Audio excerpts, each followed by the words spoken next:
微波炉熬的猪油简直太完美了，看看白净如雪，简直太完美了。这个猪油哇，里面还没有凉透，看一下这丝滑的质地，而且只有香味没有腥味。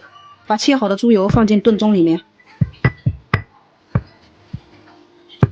再放上姜片，盖上盖子，送进微波炉，两个一起，尽量往中间放一放，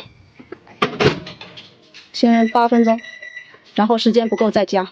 这个叮了8分钟，看一下状态，不行，还得加时间。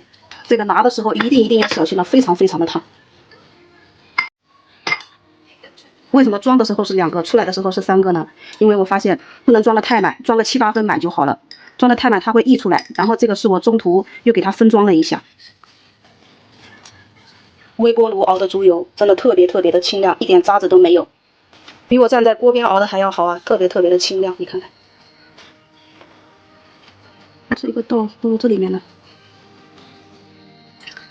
放到冰箱里去冷静。